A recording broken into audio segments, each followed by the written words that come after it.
Medina যাইতে পারলাম না, মদিনা দেখিতে পারলাম না।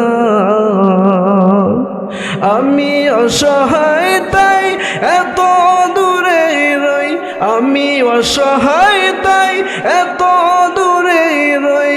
শুধু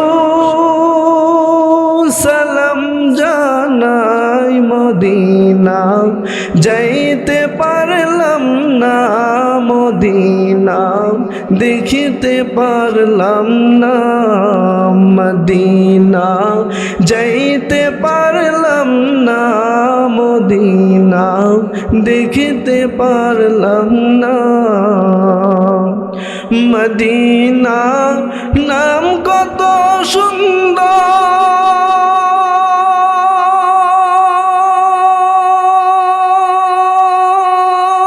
মদিনা কেড়েছে অন্তর। মদিনা নাম কত সুন্দর, মদিনা কেড়েছে অন্তর। ওই মদিনার পথের দলি আমি, ওই মদিনার পথের দলি আমি মাগতে পারলাম না। মদিনা যাইতে পারলাম না, মদিনা দেখিতে পারলাম না। মদিনা দেখতে মন চাই কি চাই না? মদিনা দেখতে মন চাই। কেমন নবী পাইছেন? যে নবীর উম্মত হওয়ার জন্য ঈসা নবী আল্লাহর কাছে দোয়া করছে। রব্বুল আলামিনের কাছে পয়গম্বর ঈসা দোয়া করে, রব্বুল আলামিন আপনি যদি আমাকে নবী না বানাইয়া শেষ নবীর উম্মত বানাইতেন, আমার কপাল বড় ভালো হইতো। ও রব্বুল আলামিন আপনি যদি আমরা নবী না বানাইয়া আখিরি জামানার পয়গম্বর মুহাম্মদ মুস্তাফা সাল্লাল্লাহু আলাইহি ওয়াসাল্লামের উম্মত যদি বানাইতেন, আমার কপাল বড় বড় হইতো।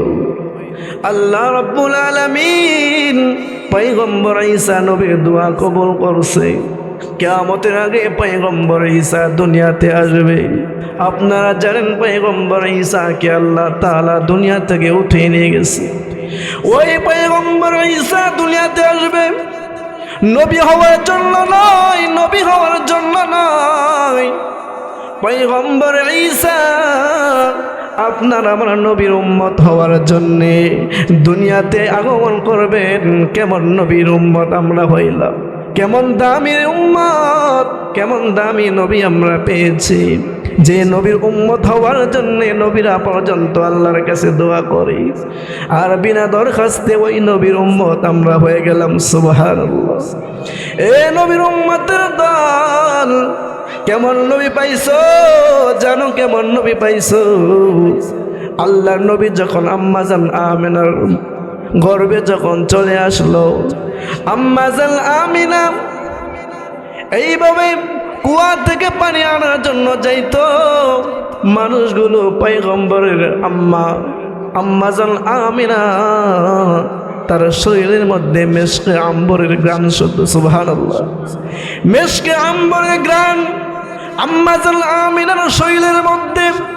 আল্লাহর নবীজি রাহমাতুল লিল আলামিনের বরকতে রহমতে মানুষেরা বলা বলি করে মুহাম্মদ আল্লাহর নবীজির মা আমিনা। মানুষেরা বলা বলি করে আমিনার স্বামী মারা গিয়েছে, আল্লাহর নবীজির বাবা আব্দুল্লাহ মারা গিয়েছে, আমার নবী মায়ের গর্ভে চলে আসছে। মানুষগুলো সমালোচনা করে, মানুষগুলো বলাবলি করে স্বামী মারা গেছে, আমিনা সুগন্ধি লাগায়া লাগায়া ঘুরে। কি বলেন? স্বামী মারা গেলে সুখ পালন করা লাগে কিনা? সুখ পালন করা লাগে। এখন আম্মাজান আমিনার শরীর থেকে সুগন্ধি বের হয়, এটা মানুষ দেখে শুনে মানুষ সমালোচনা করতেছে। বলা বলি করতেছে, স্বামী মারা গেছে আর আমেনা সুগন্ধি লাগায় ঘুরে। মানুষ গিয়ে আল্লাহর নবীজির দাদা আব্দুল মুত্তালিবের কাছে গিয়ে বিচার দায়ের করছে, আব্দুল মুত্তালিব তোমার ছেলের বউ আব্দুল্লাহর স্ত্রী আমেনা সুগন্ধি লাগায়া তারপরে ঘোরাঘুরি করে শোক পালন করে না। আব্দুল্লাহ আব্বা আব্দুল মুত্তালিবের কাছে গিয়া বিচার দায়ের করছে, ও আব্দুল মুত্তালিব, তোমার ছেলের বউ সুগন্ধি লাগায়া ঘুরে, এটা কেমন? আব্দুল মুত্তালিব এবার আম্মাজান আমেনাকে ডাক দিয়ে বলে, আমেনা, তোমার নামে অভিযোগ হয়েছে, তোমার নামে এলাকার লোকেরা বিচার দায়ের করছে, তুমি নাকি সুগন্ধি লাগায়া ঘোরাফেরা করো। ও আমেনা, তোমার স্বামী মারা গেছে, তুমি সুখ পালন করবা, তুমি কেন সুগন্ধি লাগায়া ঘোরো?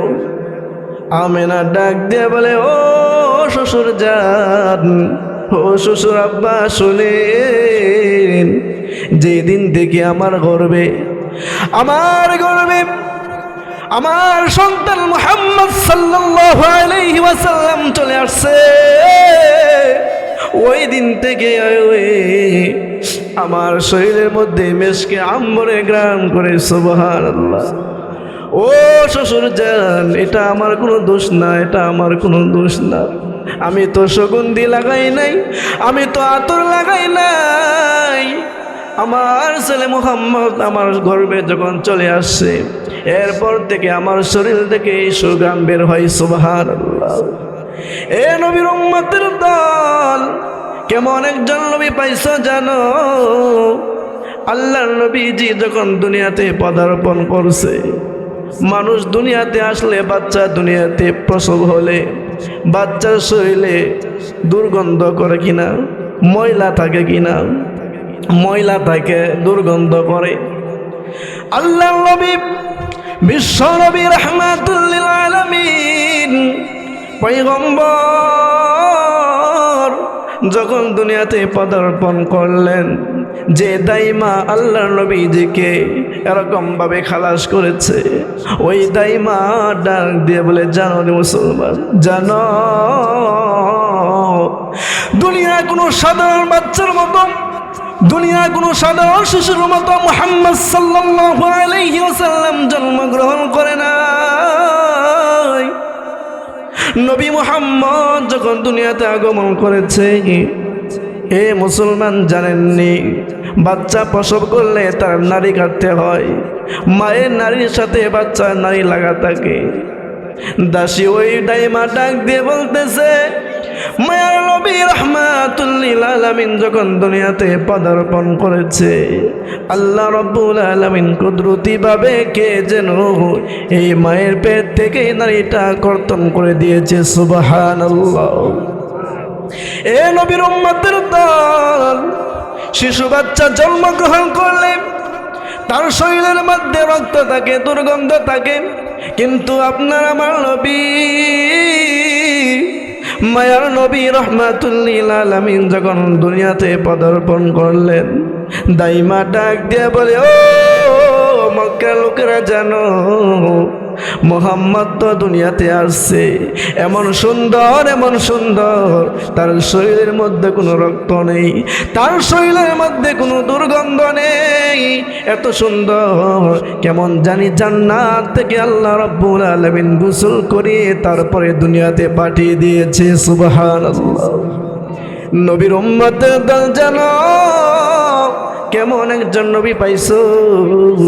ওই মায়ার নবী রাহমাতুল লিল আলামিন দুনিয়াতে যখন আসলেন, দাইমা ডাক দিয়ে বলে, জানো, জানো, মুহাম্মদ সাল্লাল্লাহু আলাইহি ওয়াসাল্লাম যখন সুবহে সাদিকের সময় দুনিয়াতে পদার্পণ করেছে, আমিনার কুরের ঘর, আব্দুল্লাহর কুরের ঘর, এই কুরের ঘরের মধ্যে কেমন জানি পূর্ণিমার চাঁদটা নেমে এসেছে। সুবহানাল্লাহ। এমন সুন্দর শিশু বাচ্চা, কেমন জানি পূর্ণিমার চাঁদ আমিনার কোলের কোলের মধ্যে এসে পড়েছে। সুবহানাল্লাহ। এ নবীর উম্মত জানো কেমন নবী পাইছো? নবীজি দুনিয়াতে আসিয়া সর্বপ্রথম আল্লাহর নবীজি সেজদায় পড়ে গেছে। সুবহানাল্লাহ। বাচ্চা দুনিয়াতে আসলে সেজদায় পড়েনি? আমাদের যে সাধারণ বাচ্চা দুনিয়াতে আসলে সেজদায় পড়ে না, কিন্তু আপনার আমার নবী, মায়ার নবী রাহমাতুল লিল আলামিন দুনিয়াতে পদার্পণ করিয়া সেজদায় পড়ে গেছে। সুবহানাল্লাহ। মাওলার শুকরিয়া আদায় করতেছে, এমন একজন নবী আমরা পেয়েছি। আল্লাহর নবীজি রাহমাতুল লিল আলামিন যখন নাকি রাস্তা দিয়া যাইতো, রাস্তার দুই পাশের গাছগুলো নুইয়া নুইয়া আল্লাহর নবীকে সালাম জানাইতো। সুবহানাল্লাহ। নবীর উম্মতের দল কেমন একজন নবী পেয়েছি। নবীজি যখন পাহাড়ের রাস্তা দিয়া যাইতো, পাহাড়গুলো ঝুঁকে ঝুঁকে আমার নবীরে সালাম জানাইতো। সুবহানাল্লাহ। পাথরগুলো নবীজিকে দেখে দেখে সালাম জানাই। চন্দ্র নবীরে সালাম জানাই, সূর্য নবীরে সালাম দেয়, আসমান নবীরে সালাম দেয়। সুবহানাল্লাহ। এমন একজন নবী আমরা পেয়েছি। আল্লাহর নবী বিশ্ব নবী রাহমাতুল লিল আলামিন জন্মের আগে তার বাবাকে হারাইছে। কি বলেন? আপনার আমার নবী জন্মের আগে কিন্তু আব্দুল্লাহ বাবাকে হারাই ফেলছে। নবীজি ছোট্ট বাচ্চা, শিশু বাচ্চা নবী খেলার জন্য মাঠে গেলেন। চা দেখে ছোট্ট ছোট্ট বাচ্চারা খেলাধুলা করে, আর আল্লাহর নবী রাহমাতুল লিল আলামিন বাবা নাই। নবীজি রাস্তার পাশে গাছের মধ্যে হেলান দিয়ে দাঁড়িয়ে রয়েছে, একা একা আল্লাহর নবীজি কান্না করতেছে। বিকাল হয়ে গেছে, সন্ধ্যা হয়ে গেছে। ছেলেদের বাবা গুলে আসিয়া ছেলেদেরকে হাতের মধ্যে দড়িয়া, আঙ্গুলের মধ্যে দড়িয়া দড়িয়া বাড়িতে নিয়ে যায়। মায়ার নবী এই দৃশ্য দেখিয়া কান্না করতেছে। ওই দিক দিয়ে আম্মা আমিনা আল্লাহর নবীজি রাহমাতুল লিল আলামিনকে খুঁজে পাইতেছে না। ছোট্ট মানুষ, ছোট্ট বাচ্চা, নবীজি কোথায় তারা পাইতেছে না। আম্মা আমিনা ছোট্ট বাচ্চাদেরকে জিজ্ঞেস করে, তোমরা কি আমার ছেলে মুহাম্মদকে দেখছনি? ছেলেরা কয়, আপনার বাচ্চা মুহাম্মদ রে আমরা চিনি না, তবে আমরা আসার সময় দেখেছি ওইখানে একটা বাচ্চা দাঁড়ায়া দাঁড়ায়া ফুফাইয়া ফুফাইয়া কান্না করে, ওই বাচ্চাটাকে আমরা চিনি না। আম্মা আমিনা গিয়া দেখে আপনার আমার নবী রাহমাতুল লিল আলামিন পয়গম্বর দুই চোখের পানি ছেড়ে দিয়া ফুফাইয়া ফুফাইয়া কান্না করতেছে। আম্মা আমিনা ডাক দিয়ে বলে, বাবা মুহাম্মদ, বাবা তুমি কেন কান্না করো? তোমার কি হয়েছে? কেউ তোমারে মারছেনি? তোমারে কেউ কিছু বলছিনি রে বাবা? তুমি কেন কান্না করতেছো? মায়ার নবী ছোট্ট বাচ্চা ডাক দিয়ে বলে, আম্মা আমি দেখলাম আমার সাথে বন্ধুরা খেলাধুলা করলো, কিছুক্ষণ পরে তাদের বাবারা আসলো, আয়েশা তাদেরকে কোলে নিল, আঙ্গুলে ধরলো, দইরা দইরা তাদেরকে বাড়ি নিয়ে যায়। তারা আব্বু আব্বু বলে ডাকে। ও আম্মা জান, আমি তো এখানে আসি আমাকে একটা দিন, আমার বাবাই তো আসলো না, আমাকে তো ডাক দিল না, আমাকে তো কোলে নিল না, আমাকে তো আঙ্গুলে ধরে ধরে বাড়িতে নিল না গো আম্মা জান। ও আম্মা জান, আমার বাবাই কই? আমার বাবাই কই?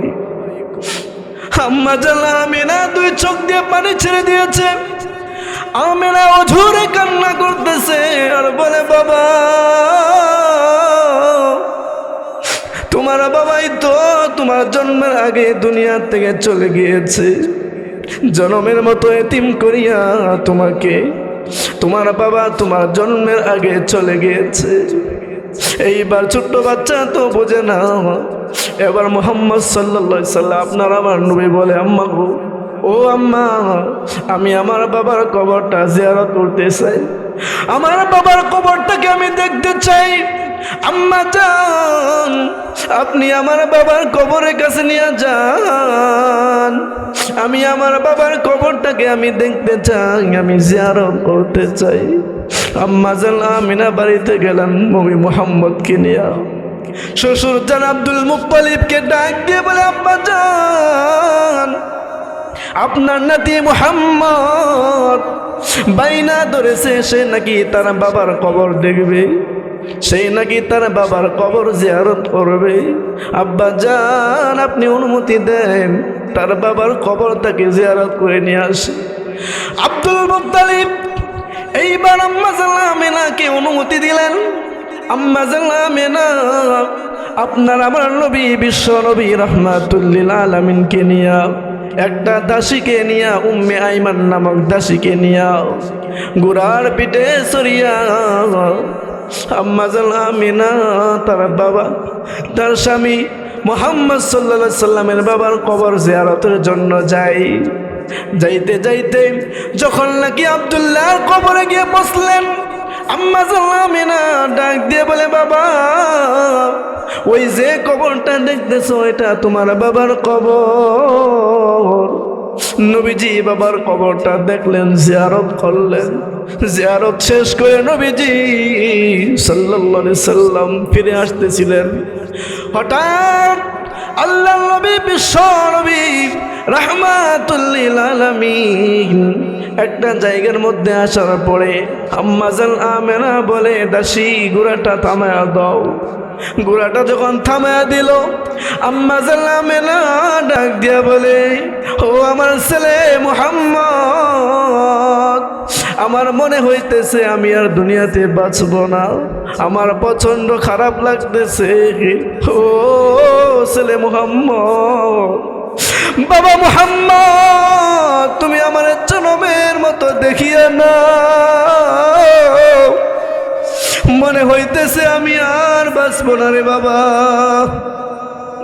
আম্মা জান আমিনা পথের মধ্যে ইন্তিকাল করেছে। মায়ার নবী ছোট্ট বাচ্চা বাবার কবর জিয়ারত করতে করতে আসার সময় তার মাও চলে গেছে, জনমের মতো এতিম আমার নবী হয়ে গেছে।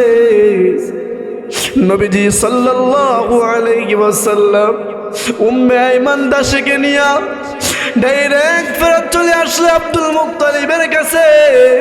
আব্দুল মুত্তালিব তাকে দেখে আপনার আমার নবী ছোট্ট বাচ্চা আর দাসী উম্মে আইমানকে দেখা যায়, আর ঘোড়াকে দেখা যায়, তার পুত্রবধূ আম্মা জান আমিনাকে আর দেখা যায় না। আব্দুল মুত্তালিব ডাক দিয়া বলে, ও নাতি মুহাম্মদ, তোমার আম্মা জান কোথায়? তোমার আম্মা জান কই?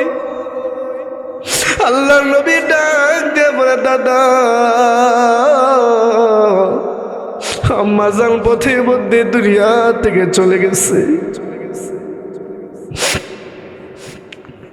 আম্মা জান তো দুনিয়া থেকে চলে গেছে দাদা, আমি আজ থেকে কাকে আম্মু বলে ডাকবো? জন্মের আগে বাবারে হারাইলাম, বাবাকে বাবা বলে ডাক দিতে পারি নাই। ও দাদা, আজকে আমার মা মেনাও চলে গেল, আজকে থেকে আমি কাকে মা বলে ডাকবো? ও দাদা, আমাকে কে কুলে নিবে? আমার বুকে আমার মুখে কে চুমু খাবে? আজকে থেকে আমি জনমের মতো এতিম। আব্দুল মুত্তালিব ডাক দিয়ে বলে, নাতি আমার কুলে আয়, কুলে আয়। আজ থেকে আমি দাদা আব্দুল মুত্তালিব তোমার দায়িত্ব নিলাম, তোমার বাবাও আমি, তোমার মাও আমি। টেনশন করবা না মুহাম্মদ, টেনশন করবা না।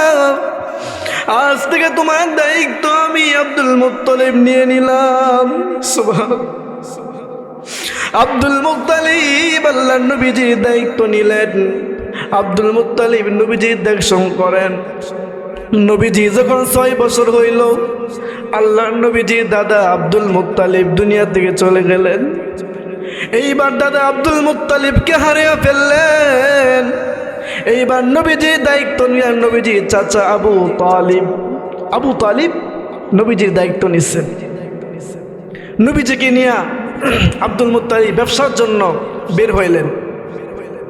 পথে মধ্যে আবু তালিব একটি গাছের মধ্যে ছায়ার মধ্যে বসলেন। বসার পরে এক ইহুদি পাদ্রী এই দিক দিয়ে যাইতেছিল। তাকায়া আমার নবীজির চেহারাটা দেখছি। নবীজির চেহারা দেখা এই ইহুদি পাদ্রী নবীজিকে চিনা ফেলছে। সুবহানাল্লাহ। নবীজির যে বর্ণনা, এই বর্ণনা কিন্তু কিতাবের মধ্যে আসিল। এইগুলো দেখা সইনা পইরা ওই ইহুদি পাদ্রী দেখেই নবীজি চিনছে। ইহুদি পাদ্রী ডাক দিয়ে বলে, আব্দুল মুত্তালিব, ও আবু তালিব, তোমার সাথে যে বাচ্চাটা দেখা যায় এই বাচ্চাটাকে? আবু তালিব ডাক দিয়ে বলে, এটা হচ্ছে আমার ভাতিজা মুহাম্মদ। এইবার ইহুদি পাদ্রী ডাক দিয়ে বলে, আবু তালিব শোনো, এই যে বাচ্চাটা তোমার ভাতিজা মুহাম্মদ, এই মুহাম্মদ কিন্তু সাধারণ বাচ্চা নয়, সাধারণ কোনো মানুষ নয়। এটা আখিরি জামানার পয়গম্বর, আখিরি জামানার নবী মুহাম্মদ সাল্লাল্লাহু আলাইহি ওয়াসাল্লাম। ইহুদি পাদ্রী হুঁশিয়ারি করে সাবধান করে দেয়, ও আবু তালিব, এই বাচ্চাটাকে তুমি সাবধানে রাখবা। তার উপরে অনেক ঝড় ঝাপটা আসবে, অনেক বিপদ আসবে। সে কিন্তু সাধারণ বাচ্চা নয়, সে হচ্ছে আখিরি জামানার পয়গম্বর, নবী হবে, নবী মুহাম্মদ সাল্লাল্লাহু আলাইহি ওয়াসাল্লাম। আবু তালিব চলে আসলেন। আল্লাহর নবীজির চাচা এসে মানুষগুলো বিচার দেয়। নবীজি যখন নাকি নবুয়ত পাইছে, নবুয়ত পাওয়ার পরে নবীজি মানুষকে দাওয়াত দেয়, এক আল্লাহর দাওয়াত দেয়, কালিমার দাওয়াত দেয়। তো নবীজি এক আল্লাহর দাওয়াত দেয়, কালিমার দাওয়াত দেয়। ওই মুশরিকরা, কাফেররা এটা সহ্য করতে পারে না। তারা দেখতেছে তাদের ধর্ম ত্যাগ করে মানুষ মুসলমান হয়ে যাচ্ছে, মানুষ কালিমার ছায়া তলে চলে আসছে, এটা তারা সহ্য করতে পারে না। আবু জাহেল, উতবা, সাইবা তারা সকলে মিল্লা আবু তালিবের কাছে গিয়ে বিচার দিচ্ছে, আবু তালিব, তোমার ভাতিজা মুহাম্মদ সে আমাদের ধর্মের বিরুদ্ধে কথা বলে, আমাদের বাপ দাদা যে ধর্ম মাইনে আনছে এই ধর্মের বিরুদ্ধে সে কথা বলে। তারা মানুষের মধ্যে মানুষকে ঝগড়া ফাসাদের জন্য কথা বলতেছে। সে ভাই ভাই আত্মীয় স্বজন এই আত্মীয়তা বিচ্ছিন্ন করতেছে। এগুলো তোমার ভাতিজা মুহাম্মদকে নিষেধ করো, সে যেন আর কোনো দিন আমাদের ধর্মের বিরুদ্ধে না বলে, সে যেন মানুষের মধ্যে ঝগড়া বিবাদ না লাগায়, সে যেন এই আত্মীয়তা সম্পর্ক ছিন্ন না করে। এইভাবে আবু তালিবের কাছে এসে বিচার দিছে আবু জাহেল, উতবা, সাইবা। এইবার আবু তালিব আল্লাহর নবী যে ডাক দিছে, ভাতিজা মুহাম্মদ শোনো, মক্কার বড় বড় কাফের মুশরিকরা আমার কাছে বিচার দায়ের করছে। তারা আমার কাছে অভিযোগ করছে তুমি নাকি তাদের বাপ দাদার ধর্মের বিরুদ্ধে কথা বলো, তুমি নাকি তাদের ধর্মের বিরুদ্ধে কথা বলো, তুমি নাকি এক আল্লাহর দাওয়াত দাও। ভাতিজা, তুমি আর এই দাওয়াত দিবা না। আল্লাহর নবী ডাক দিয়ে বলে, ও চাচা শুনে রাখুন, এক হাতে যদি আমাকে চন্দ্র আইনা দেয়, আরেক হাতে যদি আমাকে সূর্য রাইখা দেয়, তারপরেও আমি মুহাম্মদ সাল্লাল্লাহু আলাইহি সাল্লাম এক কালিমার দাওয়াত থেকে পিছপা হব না। সুবহানাল্লাহ। আল্লাহর নবীজি দাওয়াত দিতেছেন, কাফের মুশরিকদের কথা শুনে না।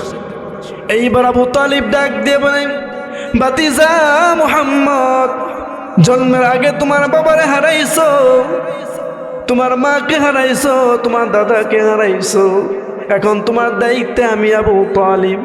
ভাতিজা শুনে রাখো, আমি যতদিন বেঁচে থাকবো কাফের বেঈমানরা, এই মক্কার মুশরিকরা তোমার গায়ে ফুলের টুকা পর্যন্ত দিতে পারবে না। সুবহানাল্লাহ।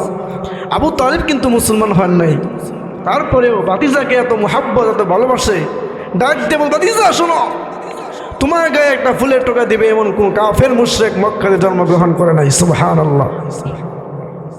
আল্লাহর নবী, বিশ্ব নবী রাহমাতুল লিল আলামিন পয়গম্বর আলাইহিস সালাতু ওয়াস সালাম কেমন একজন নবী জানেননি? আল্লাহর নবীর কাছে জিবরাইল আমিন আসছেন। জিবরাইল আমিন আইসা নবীজিকে ডাক দিয়ে বলে, ইয়া রাসূলুল্লাহ, ইয়া হাবিবাল্লাহ, পয়গম্বর আপনি মদিনাতে আসছেন। নবীজিকে বাধ্য হইয়া আল্লাহর নির্দেশে মক্কা ছাড়া কিন্তু মদিনাতে হিজরত করতে হয়েছিল। কি বলেন? মক্কা ছাড়া কিন্তু আমার নবীজি মদিনায় গিয়েছিলেন। মদিনায় যাওয়ার পরে কাফের মুশরিকরা মক্কা থেকে চক্রান্ত করতেছে মদিনাতে হামলা করবে। তো তারা চক্রান্ত করে আমার আল্লাহকে দেখি কি দেখে না? আল্লাহ তো দেখে। আল্লাহ রব্বুল আলামিন দেখতেছে কাফের মুশরিকরা মক্কায় বসে বসে তারা চক্রান্ত করতেছে কিভাবে মদিনায় হামলা করা যায়। আল্লাহ রব্বুল আলামিন জিবরাইল আমিনকে পাঠিয়ে দিলেন, এ জিবরাইল যাও যাও আমার হাবিব আমার বন্ধু মুহাম্মদকে গিয়া জানায়া দাও, মক্কায় বসে বসে কাফের মুশরিকরা আবু জাহেল উতবা সাইবার দলেরা চক্রান্ত করতেছে, মদিনায় তারা আক্রমণ করবে। জিবরাইল আল্লাহর নবীজির কাছে এসে বলে, ইয়া রাসূলুল্লাহ, ইয়া হাবিবাল্লাহ, পয়গম্বর আপনার উপর আক্রমণ করার জন্যে, মদিনায় আক্রমণ করার জন্যে মক্কার কাফের মুশরিকরা চক্রান্ত করতেছে। তারা বড় দল নিয়ে বাহিনী নিয়ে মক্কা থেকে মদিনায় আক্রমণ করার জন্য আসতেছে। মায়ার নবী পেরেশানির মধ্যে পড়ে গেছে। আল্লাহর নবী রাহমাতুল লিল আলামিন সাহাবীদেরকে বললেন, ও আমার সাহাবীরা শোনো, মক্কার কাফের মুশরিকরা আমাদের উপর আক্রমণ করার জন্য আসতেছে, কি করা যায় তোমরা পরামর্শ দাও। সকল সাহাবায়ে কেরামরা বসলেন। সাহাবায়ে কেরামরা পরামর্শ দেন, ইয়া রাসূলুল্লাহ, ইয়া হাবিবাল্লাহ, এখন তারা আমাদের উপর আক্রমণ করবে, এখন কি করা যায়? মুরব্বী একজন সাহাবী ছিল যার নাম হযরত সালমান ফারসি রাদিয়াল্লাহু তাআলা আনহু।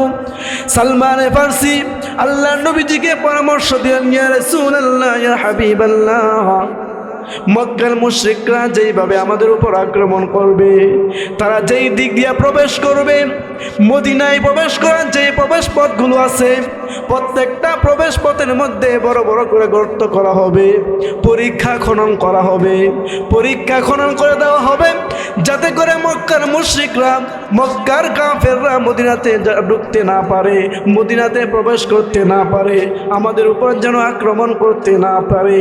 আল্লাহর নবীজি সালমান ফারসি রাদিয়াল্লাহু তাআলা আনহুর পরামর্শটাকে গ্রহণ করলেন। গ্রহণ করিয়া নবীজি সাহাবীদেরকে আদেশ করলেন, ও আমার সাহাবীরা শোনো, ওই মদিনার প্রত্যেকটা প্রবেশ পথের মধ্যে তোমরা যাও, গিয়ে গর্ত করো, খনন করো, পরীক্ষা খনন করো, যাতে করে কোনো কাফের মুশরিক মদিনাতে প্রবেশ করতে না পারে। আল্লাহর নবীজির আদেশ পাইয়া সকল সাহাবায়ে কেরামরা মদিনার প্রত্যেকটা প্রবেশ পথের মধ্যে গেলেন।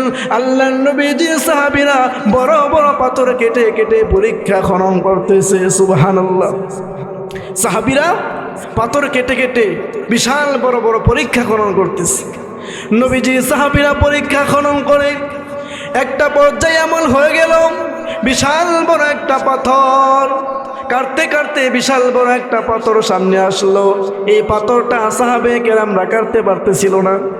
বিশাল বড় একটা পাথর আসলো, এই পাথরটা সাহাবায়ে কেরামরা কাটতেছে না, পারতেছে না, তারা অক্ষম হয়ে গেছে।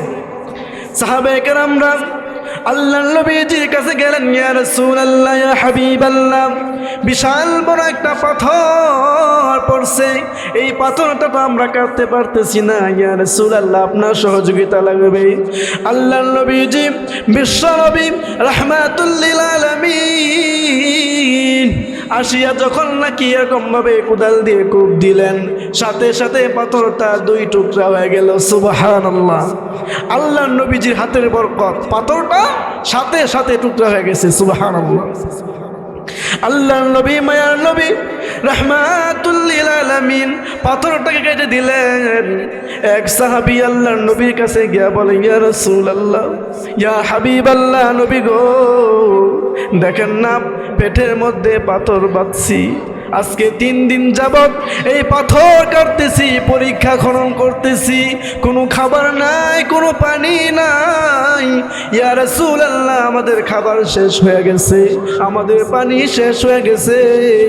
ক্ষুধার যন্ত্রণা, ক্ষুধার জ্বালা সহ্য করতে না পেরে পেটের মধ্যে পাথর বাঁধছি। ইয়া রাসূলুল্লাহ, নবী গো দেখেন না পেটের মধ্যে পাথর। সাহাবায়ে কেরামরা নবীকে যখন পেটের পাথরগুলো দেখাচ্ছিল, আল্লাহর নবী, মায়ার নবী রাহমাতুল লিল আলামিন জুব্বা মুবারকটা খুলছে। জুব্বা মুবারকটা খুলিয়া সাহাবীদেরকে বলতেছে, ও আমার সাহাবীরা, দেখো দেখো তোমাদের পেটের মধ্যে একটা করে পাথর। আমি বিশ্ব নবী রাহমাতুল লিল আলামিনের পেটটা তাকায়া দেখো, আমি নবীজির পেটের মধ্যে একটা না 2টা পাথর। সুবহানাল্লাহ। মায়ার নবী ডাক দিয়ে, ও সাহাবীরা দেখো, তোমাদের পেটের মধ্যে তো একটা পাথর, আর আমি নবীজির পেটের মধ্যে 2টা পাথর বাঁধছি। এই দৃশ্যটা আল্লাহর নবীর একজন সাহাবী হযরত জাবের রাদিয়াল্লাহু তাআলা আনহু দূর থেকে দেখছে। নবীজির পেটের মধ্যে 2টা পাথর বাঁধা। জাবের রাদিয়াল্লাহু তাআলা আনহু এই দৃশ্য যখন দেখছে, মায়ার নবীজির পেটের মধ্যে পাথর, যে নবীকে না বানালে আল্লাহ আসমান বানাইতো না, যে নবীকে না বানালে আল্লাহ জমিন বানাইতো না, যে নবীকে না বানালে আমাকে বানাইতো না, আপনাদেরকে বানাইতো না। দয়াল নবী, মায়ার নবী, দিনের নবীর পেটের মধ্যে পাথর দেখছে। যাবে 2টা চোখ দিয়ে পানি ছেড়ে দিয়েছে, অঝরে কান্না করতেছে, আর দৌড়াইয়া দৌড়াইয়া বাড়িতে যাইতেছে। বাড়িতে গিয়া তার বিবিকে ডাক দিয়ে বলে, প্রাণের বিবি গো,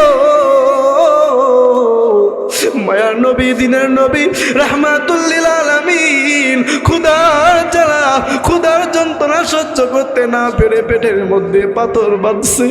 যে নবী চাইলে উহুদ পাহাড়টা স্বর্ণ বানিয়ে দিত, যে নবী চাইলে উহুদ পাহাড়টা হীরা বানিয়ে দিত, স্বর্ণ বানিয়ে দিত, মুক্তা বানিয়ে দিত, ওই মায়ার নবী পেটের মধ্যে পাথর বাঁধছে। ক্ষুধার জ্বালা, ক্ষুধার যন্ত্রণায়। বিবি দেখ না এই ঘরের মধ্যে কি আছে, কোনো খাবার আছে কিনা দে, মায়ার নবীকে আমি খাবার খাওয়াইব। বিবি ডাক দিয়ে বলে, ও প্রাণের স্বামী যাবে, ঘরের মধ্যে তেমন কোনো খাবার নাই, অল্প কিছু আটা আছে। আল্লাহ নবীজির সাহাবী জাবের ডাক দিয়ে বলে, বিবি এই আটা দিয়া তুমি রুটি বানায় নাও। জাবের বলে, আর কি আছে? বলে, ছোট্ট একটা বকরির বাচ্চা আছে, ছাগলের বাচ্চা আছে। আল্লাহ নবীর সাহাবী জাবের বলে, ও বিবি ছাগলটাকে জবাই করতে হবে। নবীর সাহাবী জাবের ছাগলটাকে জবাই করলেন। জবাই করিয়া গোশত পাকানোর জন্য বিবিকে বললেন। এইবার ডাক দিয়ে বলে, বিবি আমার মায়ের নবী রাহমাতুল লিল আলামিনকে দাওয়াত দেওয়ার জন্য আমি যাচ্ছি, তুমি রুটি বানাও, গোশত পাকাও। নবীজির সাহাবী হযরত জাবের দৌড়ে দিছে, দৌড় দিয়ে নবীজির কাছে চলে গেছে। ইয়া রাসূলুল্লাহ, ও মায়ের নবী গো, আপনার পেটের মধ্যে পাথর বাঁধছেন, আমি যাব এটা সহ্য করতে পারবো না। আমি গরিব সাহাবী হতে পারি, আমি গরিব হতে পারি, কিন্তু আপনি মায়ের নবী রাহমাতুল লিল আলামিন পেটের মধ্যে পাথর বাঁধছেন, ক্ষুধার জ্বালা, ক্ষুধার যন্ত্রণায় আমি যাব এটা সহ্য করতে পারি না। ইয়া রাসূলুল্লাহ, ইয়া হাবিবাল্লাহ, পয়গম্বর, আজকে দুপুরবেলা আমার বাড়িতে আপনার দাওয়াত, আপনি আমার বাড়িতে দুপুরবেলা খাইবেন। সুবহানাল্লাহ। জাবের যখন আল্লাহ নবীর দাওয়াত দিলেন, দয়াল নবীজি দাওয়াত কবুল করলেন। এইবার জাবের এমন খুশি হয়েছে, এমন খুশি হয়েছে, দৌড়াইয়া দৌড়াইয়া বাড়িতে চলে গেছে। ডাক দিয়ে বলে, প্রাণের বিবি গো, আল্লাহ নবী, দয়াল নবী, মায়ার নবী, দিনের নবী আমার দাওয়াতটাকে কবুল করছে। মায়ার নবী আজকে দুপুরবেলা আমি গরিবের বাড়িতে পদার্পণ করবেন, আমার গরিবের বাড়িতে মায়ার নবী আসবেন। ও প্রাণের বিবি, তাড়াতাড়ি কইরা খাবারের ব্যবস্থা করো, আজকে দুপুরবেলা আমি গরিবের বাড়িতে আমার নবী রাহমাতুল লিল আলামিন আগমন করবেন। আল্লাহ নবীজি দুপুর হয়ে যাওয়ার পরে নবীজি সাহাবীদেরকে ডাক দিলেন, ও আমার সাহাবীরা শোনো, আমার সাহাবী জাবের দাওয়াত দিছে দুপুরবেলা। সবাই আল্লাহর নবীজি ডাক দিয়ে বলেন, দুপুরবেলা আমার সাহাবী জাবেরের বাড়িতে তোমরা সবার দাওয়াত, সবাই জাবেরের বাড়িতে দাওয়াত খাইতে যাব। সুবহানাল্লাহ। নবীজিকে জাবের রাদিয়াল্লাহু তাআলা আনহু শুধু নবীজিকে দাওয়াত দিছে নাকি 1000 সাহাবীকে দাওয়াত দিছে? 1000 সাহাবীকে দাওয়াত দেয় নাই, শুধু নবীজিকে জাবের রাদিয়াল্লাহু তাআলা দাওয়াত দিছে। অল্প কিছু আটা, ছোট একটা বকরির বাচ্চা, এটা শুধু নবীকে খাওয়াইবে, শুধু নবীকেই দাওয়াত দিছে। তো জাবের রাদিয়াল্লাহু তাআলা নবীকে দাওয়াত দিয়ে বাড়িতে চলে গেছে। ওই দিক দিয়ে মায়ার নবী রাহমাতুল্লাহ আলাইহি, কেমন নবী? আজকে আপনার আমার নেতা, সে তার নিজেরটা বুঝে, যখন বিপদ আসে নেতা পালায়, আর ওই যে নেতার কর্মীরা বিপদে পড়ে। কি বলেন না, সাধারণ কর্মী যারা তারা বিপদে পড়ে, নেতা কিন্তু ঠিকই পালায়। নেতার টাকার বস্তা নিয়ে বিদেশে বাড়ি করে, কিন্তু সাধারণ কর্মী যারা তারা বিপদে। কিন্তু আপনার আমার নবী এমন নেতা, বিশ্ব নবী এমন নেতা, রাহমাতুল্লিল আলামিন এমন নেতা, নিজে খানা খাই নাই, সাহাবীরা খানা খাই নাই, সাহাবীরা পেটে এক পাথর বাঁধছে, আল্লাহর নবী বিশ্ব নবী রাহমাতুল্লিল আলামিন পেটে 2টা পাথর বাঁধছে। সুবহানাল্লাহ। মায়ার নবী ডাক দিয়ে বলে, ও আমার সাহাবীরা চলো, আমি জীবন ক্ষুধা জ্বালা যন্ত্রণা সহ্য করতেছি, তোমরাও তো ক্ষুধা জ্বালা সহ্য করতেছ, চলো আমি একা খাবো না, আমি একা পরিতৃপ্ত হব না, আমার সাহাবীরা মিলা সবাই মিলা খানা খাবো। সুবহানাল্লাহ। আল্লাহর নবীজি সাহাবীদেরকে নিয়া 1000 সাহাবী নবীজি নিয়া হযরত জাবের রাদিয়াল্লাহু তাআলা আনহু বাড়ি থেকে রওনা হয়েছে।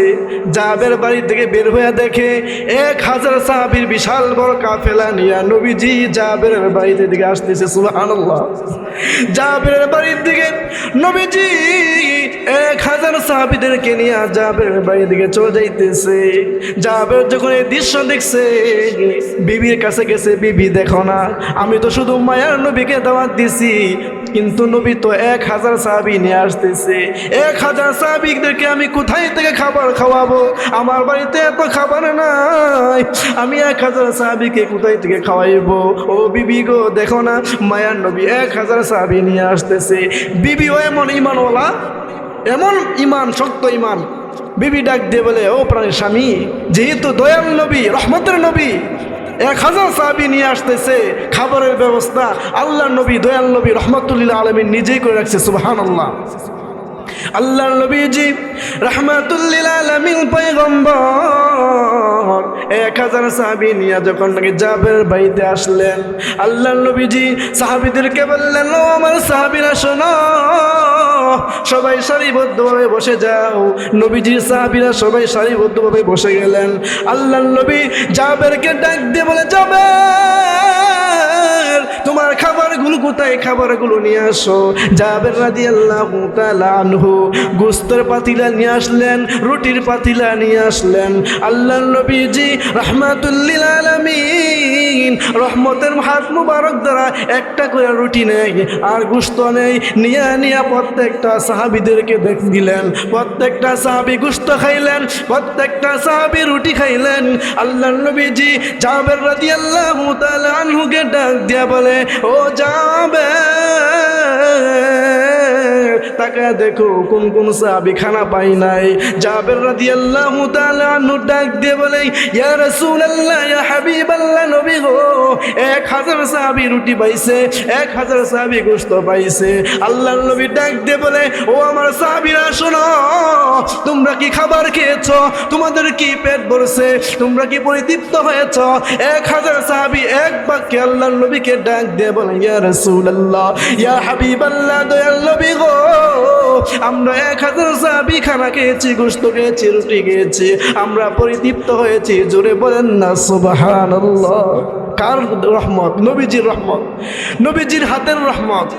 আল্লাহর নবী আবার ডাক দিয়ে বলে, জাবের, আর কে কে বাকি আছে খাবার জন্যে?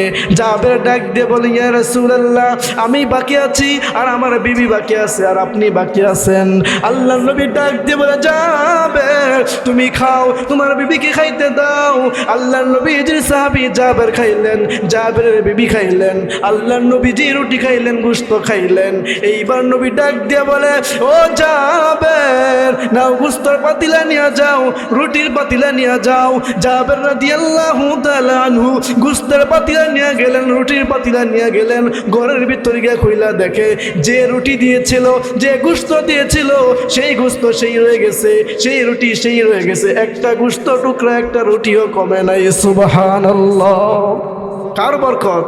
নবীজির হাতের বরকত। বললাম না, ওয়ামা আরসালনাকা ইল্লা রাহমাতাল লিল আলামিন, যে আমি নবীকে পাঠাইছি রহমত কইরা। নবীজি রহমতের নবী। নবী যখন রহমতের হাত দিয়া এই গোশতের মধ্যে ধরলেন, রুটির মধ্যে ধরলেন, আল্লাহ রাব্বুল আলামিন এর মধ্যে বরকত দিছে, রহমত দিছে। এই অল্প কিছু রুটি আর অল্প কিছু গোশত দিয়া 1000 সাহাবী খানা খাইছে। সুবহানাল্লাহ। লা ইলাহা ইল্লাল্লাহ, জোরে লা ইলাহা ইল্লাল্লাহ, জোরে লা ইলাহা ইল্লাল্লাহ।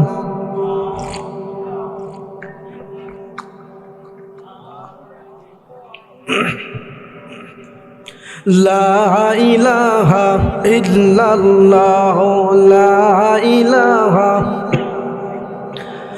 লা ইলাহা ইল্লাল্লাহ, লা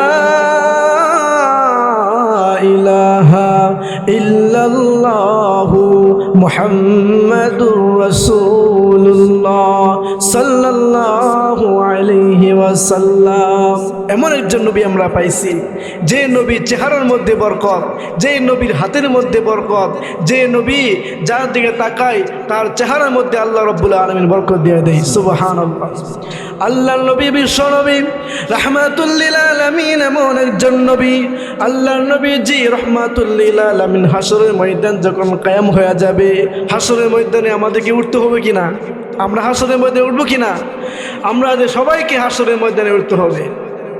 হাসরের ময়দানটা এমন একটা ভয়াবহ একটা অবস্থা হবে। আল্লাহ নবীজি রাহমাতুল লিল আলামিন হাসরের ময়দানে উপস্থিত থাকবেন। সকল নবীদের উম্মতরা পয়গম্বর আদম আলাইহিস সালামের উম্মতরা আদমের কাছে যাবে, বাবা আদম আজকে আমাদের জন্য আল্লাহর কাছে সব সুপারিশ করেন। আদম বলবেন যাও যাও, দূর হয়ে যাও, দূর হয়ে যাও, আজকে আল্লাহর সামনে সুপারিশ করার মতো আমার ক্ষমতা নাই। পয়গম্বর মুসা নবীর উম্মতরা মুসা নবীর কাছে যাবে, গিয়ে বলবে নবী মুসা আমাদের জন্য আল্লাহর কাছে সুপারিশ করেন। মুসা বলবেন না আমি পারবো না। পয়গম্বর নূহ নবীর কাছে যাবেন, নূহ নবী বলবেন আমি পারবো না। পয়গম্বর ঈসার কাছে যাবে, ঈসা বলবে আমি পারবো না। পয়গম্বর ইউসুফ নবীর কাছে যাবেন, পয়গম্বর ইউসুফ বলবে আমি পারবো না। প্রত্যেক নবীর কাছে তার উম্মতরা যাবে, প্রত্যেক নবী বলবে আমি আজকে আল্লাহর সামনে সুপারিশ করার মতো আমার ক্ষমতা নাই। সব নবীরা বলবে আখিরি জামানার পয়গম্বর আহমদ মুস্তফা মুহাম্মদ মুস্তফা সাল্লাল্লাহু আলাইহি ওয়াসাল্লাম, উনার কাছে যাও, উনি ছাড়া আজকে হাসরের ময়দানে কেউ আল্লাহর সামনে দাঁড়াইতে পারবে না। সুবহানাল্লাহ। এমন একজন মায়ার নবী আল্লাহ রাব্বুল আলামিন আপনাকে আমাকে দিয়েছে। ওই মায়ার নবী রাহমাতুল লিল আলামিন হাসরের ময়দানে সিজদায় পড়ে থাকবে। নবীজি হাসরের ময়দানে সিজদারত অবস্থায় আল্লাহর নবীজি একটা শব্দ দিয়ে কান্না করবে। নবী বলবে না আল্লাহ আমার মেয়ে ফাতেমাকে তুমি বাঁচাও। আল্লাহর নবী বলবে না আল্লাহ আমার বিবি খাদিজাকে তুমি বাঁচাও। বলবে না আল্লাহ আমার বিবি আয়েশাকে বাঁচাও। বলবে না আমার মাকে বাঁচাও, আমার বাবাকে বাঁচাও। দয়াল নবী রাহমাতুল লিল আলামিন ওই হাসরের ময়দানে সিজদারত অবস্থায় একটা কথা বলবে, ইয়া রাব্বি হাবিলি উম্মতি, ইয়া রাব্বি হাবিলি উম্মতি। ও রব্বুল আলামিন আমার উম্মতের কি অবস্থা হবে, আমার উম্মতের কি অবস্থা হবে। আল্লাহর নবী যে এই কথা বলে বলে কান্না করে, আমার আল্লাহ ডাক দিয়ে বলে হাবিব ও আমার বন্ধু, দুনিয়াতে আপনি উম্মতের জন্য কম কান্না করেন নাই। তায়েফের ময়দানে আপনি রক্তে জড়াইছেন, উহুদের ময়দানে দন্দন শহীদ করেছেন। ও আমার বন্ধু আপনাকে লোকেরা পাগল পাগল বলছে, আপনাকে লোকেরা পাথর মেরে মেরে রক্তাক্ত করেছে। ও আমার বন্ধু, দুনিয়াতে আপনি কম কান্না করেন নাই, আজকে আপনার কান্নার সময় না, আজকে আপনার খুশির দিন।